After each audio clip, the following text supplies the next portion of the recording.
Animation Studio. Pizza खाने वाली बहू। राधा और रोहन की शादी को अभी सिर्फ 1 ही महीना हुआ था। दोनों एक दूसरे से बहुत प्यार करते थे और अपनी नई जिंदगी को खुशियों से भरने की कोशिश कर रहे थे। राधा एक अच्छी रसोइया थी और उसे तरह तरह के खाना बनाने का शौक था, लेकिन रोहन को एक बात बहुत परेशान करती थी, राधा को पिज़्ज़ा के प्रति अजीब सा प्यार। हर दिन राधा पिज़्ज़ा बनाने की जिद करती। कभी वह पनीर पिज़्ज़ा बनाती, कभी चिकन पिज़्ज़ा तो कभी वेजिटेबल पिज़्ज़ा। रोहन को लगता कि ठीक है, 1-2 दिन पिज़्ज़ा खा लिया, लेकिन दिन ब दिन यही हाल देखकर वो बहुत परेशान होने लगा था। एक दिन की बात है, राधा जब फिर से पिज़्ज़ा बनाने की तैयारी कर रही थी, तभी रोहन रसोई में आता है और राधा को देखते हुए कहता है, अरे राधा, तुम्हें पता है ना, रोज रोज यूं पिज़्ज़ा खाना सेहत के लिए अच्छी बात नहीं है। अरे आप भी ना। अरे एक पिज़्ज़ा खाने से क्या होता है जी? और वैसे भी आपको तो पिज़्ज़ा पसंद है ना? राधा, पसंद तो है, लेकिन रोज रोज इतना ज़्यादा पिज़्ज़ा खाना हमारे शरीर के लिए अच्छा नहीं है। हमारे स्वास्थ्य पे बुरा प्रभाव पड़ सकता है। थोड़ा सा संतुलित आहार भी ज़रूरी है शरीर के लिए। अरे बस बस, अब डॉक्टर मत बनो।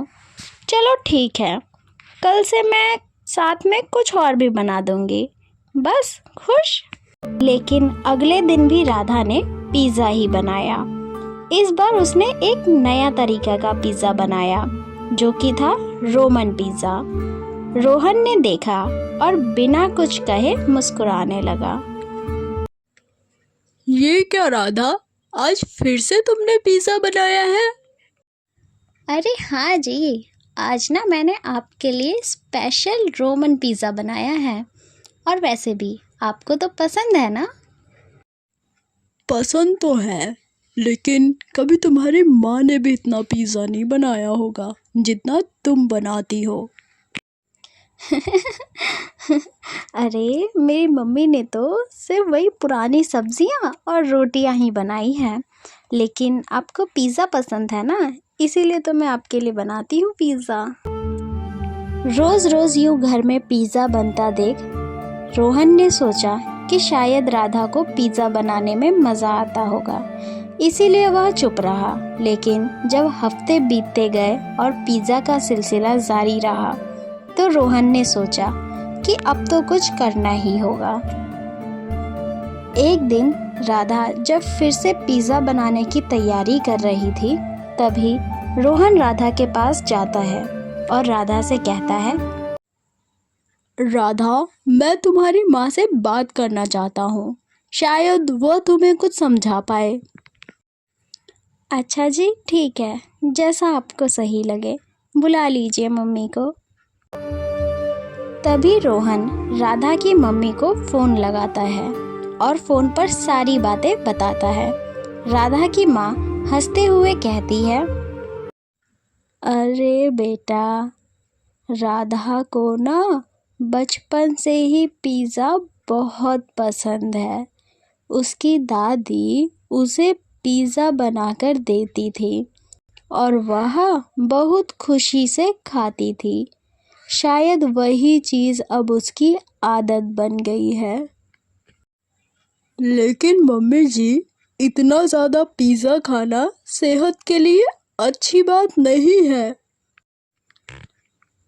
बेटा, तुम भी तो पिज़्ज़ा खाते हो ना, थोड़ा बहुत तो चलता है। मैं तुम दोनों के लिए कुछ और भी बनाने की कोशिश करूँगी। रोहन ने सोचा कि शायद उसकी माँ की बात सही होगी और उसने राधा से कहा, राधा, पिज़्ज़ा तो ठीक है, लेकिन थोड़ा सा संतुलित आहार भी ज़रूरी है। ठीक है जी, मैं पूरी कोशिश करूँगी।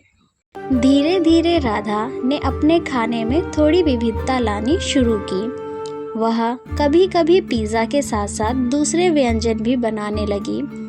रोहन ने देखा कि राधा की कोशिशें रंग लाने लगी है और दोनों का रिश्ता और भी मजबूत हो गया है।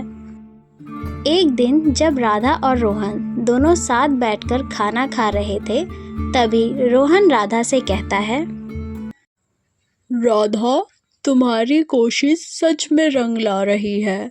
तुम्हारे बनाए हुए नए व्यंजन बहुत ही स्वादिष्ट हैं। धन्यवाद आपका जी। मैंने तो बस थोड़ी सी कोशिश की है कि हमारे खाने में थोड़ी सी विविधता आ पाए और मैं आपके पसंद के लायक खाना बना पाऊँ।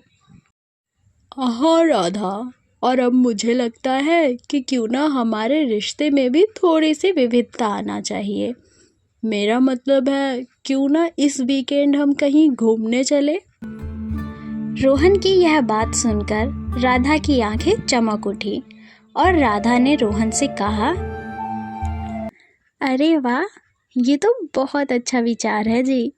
बताइए कहाँ चलना है? मैं सोच रहा था कि हम मनाली या शिमला जा सकते हैं। वहाँ की वादियाँ बहुत खूबसूरत है। क्या कहती हो तुम? मनाली तो बहुत ही सुंदर जगह है। मैंने देखा है इंटरनेट पे। मुझे वहाँ के पहाड़ और पहाड़ की वादियाँ भी बहुत पसंद आएगी। और इसी तरह राधा और मोहन ने दोनों मनाली जाने का प्लान बनाया। वहाँ उन्होंने खूब मज़े किए, नए अनुभव प्राप्त किए और अपने प्यार को और भी खूबसूरत बनाया। घर वापस आने पर राधा ने फिर से अपने खाने में विविधता लाने की कोशिश जारी रखी। वह कभी कभी पिज़्ज़ा बनाती, लेकिन अब वह दूसरे खाने के व्यंजनों को प्राथमिकता देने लगी थी। रोहन भी खुश था कि अब उसके खाने में संतुलन था। दोनों की जिंदगी में अब एक नई शुरुआत हुई थी, जहां प्यार, समझदारी और संतुलन का मेल था। और इस तरह राधा और रोहन की कहानी एक नए अध्याय के साथ आगे बढ़ती गई। तो दोस्तों, उम्मीद है आपको ये कहानी पसंद आई होगी। पसंद आई है तो वीडियो को लाइक करें, चैनल को सब्सक्राइब करें और हाँ, इसे अपने दोस्तों के साथ शेयर करना बिल्कुल भी मत भूलिएगा। साथ ही कमेंट बॉक्स में ज़रूर बताइएगा आपको ये कहानी कैसी लगी। अभी के लिए बस इतना ही। आप यूं ही मुस्कुराते रहिए और जुड़े रहिए आपके अपने चैनल एनिमेशन स्टूडियो के साथ।